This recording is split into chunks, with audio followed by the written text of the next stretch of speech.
세포라는 게 뭡니까? 어떤 생물을 이루고 있는 기본 단위잖아요.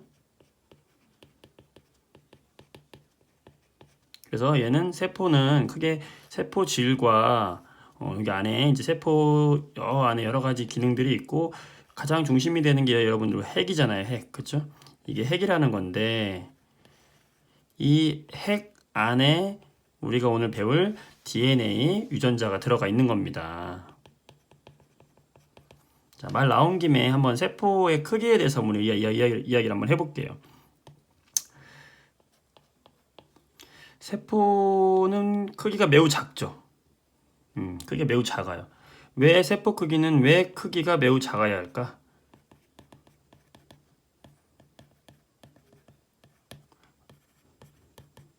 왜 그래야 할까요? 자, 여러분들 간단하게 세포라는 거는 우리가 물질을 교환하기 위해서 존재하는 거거든요. 그 물질 교환에 유리하게 하기 위해서 크기가 작아지는 겁니다. 그럼 왜 크기가 작아지면 물질 교환에 훨씬 더 유리할까? 자, 여기 한번 그림 한번 보세요. 요만한 부피의 정육면체가 있다. 그리고 요 겉 표면에서 물질 교환이 일어난다고 한번 생각을 해보세요. 그럼 이 녀석은 물질 교환이 일어날 수 있는 표면은 몇 군데예요? 6군데가 되겠죠? 앞뒤, 양옆 이렇게 해서 6군데 될 거예요. 근데 얘를 좀 더 잘게 쪼개보면 부피는 똑같잖아요. 그렇죠? 부피는 똑같을 건데 더 잘게 쪼개보면 이런 식으로 더 잘게 쪼갤 수 있겠죠. 그러다 보면 부피는 똑같지만 여기 파란색으로 표시한 이 부분 이 부분에서도 더 물질 교환이 더 일어나면서 상대적으로 표면적이 어떻게 되고 있다? 증가하게 된다. 그러니까 표면적이 증가하게 되면 물질 교환에 유리하게 된다. 엄밀히 얘기하면 실제로는 부피가 증가하는 양에 비해서 그쵸? 부피는 똑같잖아요. 이 부피에 해당하는 부피가 클수록 물질 교환이 유리해지겠지만 부피에 해당하는 지금 이 작은 사각형과 작은 사각형 4개의 부피와 큰 정육면체 4개의 부피는 같잖아요. 그죠? 그러니까 부피의 증가량 분의 표면적의 증가량 사실은 요게 커지는 겁니다. 요게 어떨 때 크기가 매우 작을 때 요게 증가함으로 해서 뭐가 유리해진다? 물질 교환이 유리해지게 된다. 그래서 세포 크기는 매우 작을수록 유리한 겁니다. 그래서 책에서 가장 많이 나오는 예가 뭐예요, 여러분들? 코끼리하고 뭐 생쥐하고 비교했을 때 코끼리 세포가 크냐?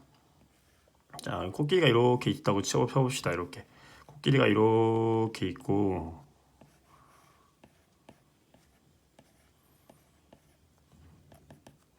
쥐가 이렇게 있다고 했을 때 이 코끼리를 이루고 있는 세포가 크냐? 그렇지 않다는 거죠. 생쥐를 이루는 세포는 작냐? 그렇지 않다는 거죠. 어떻다고요? 코끼리를 이루고 있는 세포의 크기나 생쥐를 이루는 세포의 크기는 동일하다. 대신에 덩치가 큰 코끼리는 이 작은 세포의 수가 어떻다? 수가 많은 것이다. 세포 수에서 차이가 나는 것이지 크기의 차이가 아니다. 왜? 세포는 작을수록 물질 교환에 유리하기 때문에 세포 수가 많아지게 된다라고 이야기했고요. 자, 그러면 이제 세포에 대해서 이해했으면 다시 세포의 염색체 다시 한번 돌아가 보도록 합시다. 자, 세포는 사실 여기서 살짝 다뤄보려고 했는데 좀 깊이 또 들어가게 됐네요. 자, 한번 그럼 우리가 이제 세포 했으니까 염색체에 대해서 한번 구체적으로 한번 이야기해 봅시다. 그러면 본격적으로 우리가 이야기할 이 염색체라는 것은 무엇이냐? 쉽게 얘기하면 우리의 유전 정보를 가지고 있는 물질입니다. 흔히 우리가 유전자라고 하는 유전자를 가지고 있는 물질을 염색체라고 그래요. DNA 들어봤죠? 이 DNA들이 뭉쳐있는 녀석을 우리는 염색체다라고 이야기합니다. 그래서 염색체는 어디에 들어있냐면 세포의 핵 속에 들어있어요. 세포가 이렇게 있다 그러면 세포 소기관들이 있고 요 안에 핵이 있잖아요. 그래서 평소에 이 염색체는요, 이렇게 실처럼 가느다랗게 들어있어서 우리는 보이지 않아요. 우리가 이렇게 실처럼 들어있는 우리가 뭐라고 하냐면 염색사라고 이야기하고요. 요 염색사가 이제 세포 분열을 할 때, 분열을 시작하려고 할 때, 이 실들이 굵게 이렇게 실타래처럼 굵게 뭉쳐서 나타나기 시작합니다. 이런 식으로. 분열을 준비할 때 이렇게 굵게 나타나는 이런 애들을 우리는 비로소 뭐라고 하냐면 이제 염색체다라고 이야기하고요. 요 염색체를 가만히 들여다보면 이 안에 뭐가 돼 있냐면 이렇게 이중 나선 구조로 되어 있으면서, 여러분들 이런 거 본 적 있죠? 이게 바로 뭡니까? 바로 DNA, 우리의 유전 정보를 가지고 있는 유전자가 되는 것이고, 이 DNA와 뭐가 합성되어 있냐면 이 사이사이를 단백질이라는 물질이 같이 채워주면서 뭘 이루고 있다? 이 사이사이를 채워주면서 굵은 실처럼 이런 염색체를 구성하고 있다 라고 생각하면 되겠어요. 이게 바로 염색체입니다. 이해했습니까? 자, 염색체를 이해했으면 이제 또 우리가 이해해야 될 또 한 가지 용어가 있어요.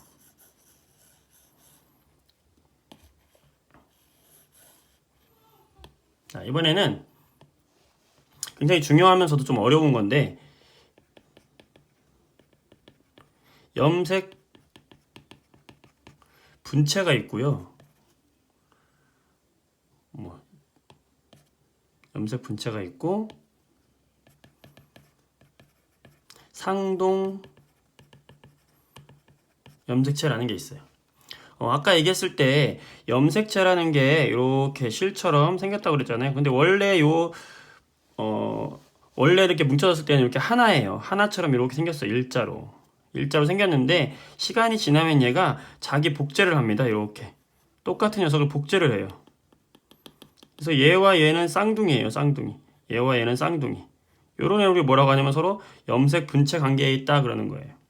이 안에 있는 유전 정보와 이 안에 있는 유전 정보는 동일합니다. 동일한 유전 정보를 가지고 있는 애를 우리는 뭐라고 하냐면 염색 분체라고 이야기하는 거예요.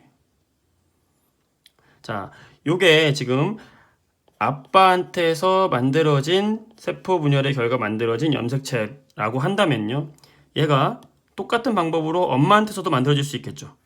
엄마도 이렇게 염색체가 있고 얘도 자기 복제를 하겠죠. 자, 엄마는 파란색으로 한번 그려볼까요? 엄마도 이렇게 가지고 있다가 세포 분열을 준비하면서 쌍둥이를 가지고 오겠죠. 그죠? 그러면 이때 엄마도 자기 복제를 해서 여기 동일한 뭘 만들었어요? 염색 분체를 만들었죠. 이 관계를 우리는 뭐라고 한다? 그렇지, 염색 분체라고 이야기한다. 그러면 이 아빠한테 받은 염색체와 엄마한테서 받은 염색체가 한 곳에서 만났다고 한번 생각해 보세요. 그러면 아빠한테서 만들어진 염색체 하나. 근데 이게 만들어진 녀석은 여기에 유전 정보가 들어있기 때문에 엄마한테서 만들어진 녀석의 유전 정보도 지금 같은 위치에 있을 거란 말이에요. 물론 유전 정보의 내용은 다르죠. 하지만 같은 위치에 있고 같은 모양을 가지고 있는 염색체가 있단 말이죠. 근데 정보는 정보는 같다 다르다. 유전 정보는 어떨까요? 유전 정보는 다릅니다. 얘는 아빠한테서 온 놈, 얘는 엄마한테서 온 놈이죠. 같은 위치에 같은 모양의 이런 염색체가 이렇게 유지하는 이런 애들. 유전 정보는 다르지만 이 둘 중에서 더 강한 아이가 아이한테서 발현이 되는 거예요.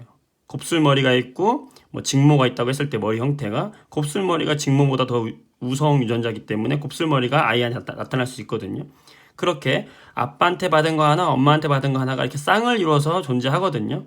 쌍을 이루어서 우리는 한 쌍씩 가지고 있게 되는 거예요. 이때 이렇게 쌍을 이루는 염색체를 우리는 뭐라고 하냐면 상동 염색체다라고 이야기해요. 이게 서로 상자거든요. 서로 상자.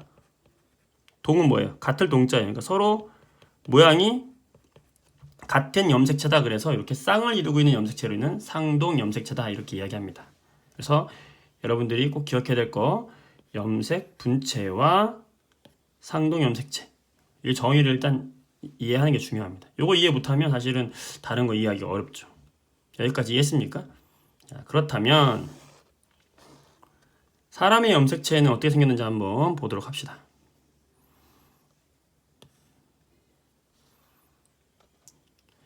이게 사람의 염색체의 모양인데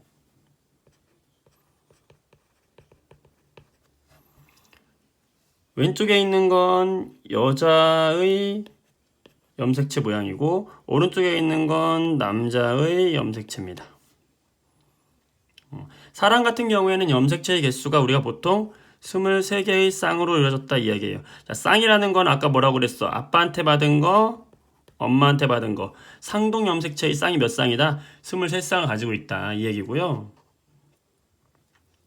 개수로 따지면은 한 쌍에 2개씩이니까 총 몇 개? 46개다. 그래서 사람 같은 경우에는 염색체가 몇 개다라고 이야기하냐면 46개를 가지고 있다라고 이야기합니다. 이건 생물마다 염색체의 수가 달라요. 자, 먼저 염색체를 한번 살펴보게 되면 여기 중에서 자 이렇게 한 쌍이거든요. 이 두 개 관계가 무슨 염색체라는 얘기예요? 상동 염색체라는 얘기죠. 상동 염색체가 몇 쌍? 한 쌍, 두 쌍, 세 쌍, 네 쌍, 다섯 쌍 쭉쭉쭉 나오죠. 이렇게. 자 여기서 22쌍까지의 이곳에 있는 염색체들은 우리의 어떤 특성들, 유전자를 가지고 있는 일반적인 특성을 가진 유전자들입니다. 뭐 겉모습이라든지 성격이라든지 뭐 등등등을 알려주고 있는 염색체가 바로 여기에 있는 22쌍의 염색체예요. 이런 염색체는 남자나 여자나 똑같거든요. 이렇게 22쌍은 모양이 똑같아요. 자, 이렇게 모양과 크기가 똑같은 22쌍의 염색체들을 우리는 뭐라고 하냐면 상염색체다라고 이야기합니다. 여자도 상염색체가 몇 쌍? 22쌍. 몇 개? 44개가 되겠죠? 남자도 상염색체가 몇 개? 22쌍. 총 몇 개? 44개가 되는 거죠.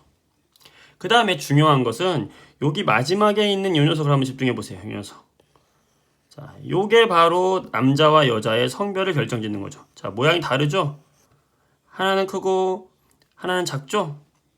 이렇게 큰 애를 우리가 X 염색체라고 이야기하고 요 작은 애를 Y 염색체라고 이야기합니다. 이때 하나는 엄마한테서 받은 거, 하나는 아빠한테서 받은 겁니다. 얘도 하나는 엄마한테서 받은 거, 하나는 아빠한테서 받은 거겠죠. 둘 관계는 무슨 염색체? 상동 염색체가 되는 거죠. 그런데 여기서 모양이 똑같은 XX 염색체를 가지게 되면 이 성별은 뭐가 되는 거야? 여자가 되는 거고 모양이 다르다 그래서 우리가 XY라고 우리가 이야기하는데 하나는 X, 모양이 다른 하나를 Y라고 표현한 거예요. 자, XY를 가지고 있으면 그 아이의 성별은 남자가 되는 거죠. 이렇게 성을 결정짓는 마지막 23쌍의 마지막 염색체의 쌍, 이 아이들을 우리는 무슨 염색체다라고 이야기하냐면 바로 성염색체다 라고 이야기하죠. 몇 쌍입니까? 그렇지, 한 쌍이죠. 개수로는 2개가 되는 거죠. 그러니까 요약하면 사람은 남자가 됐건 여자가 됐건 공통적으로 가지고 있는 상염색체가 총 몇 개? 44개. 그 다음에 성별에 따라 다른 성염색체가 몇 개? 2개. 즉 사람의 염색체가 46개라고 했을 때 44개는 무슨 염색체? 상염색체고 나머지 2개는 무슨 염색체? 성염색체가 되는 거죠. 이렇게 해서 총 46개의 염색체를 가지게 되는 거죠. 그래서 성이 구별이 있는 염색체들이 이렇게 성염색체를 가지고 있게 되는 겁니다. 그래서 사람의 염색체까지 이렇게 이해를 해봤고요. 여러분이 꼭 잊지 말아야 될 것은 염색 분체가 뭐고 상동 염색체가 뭔지 이걸 이해해야 앞으로 우리가 세포 분열할 때 나오는 용어들에 대해서 여러분들이 적용을 할 수 있습니다. 수고했습니다.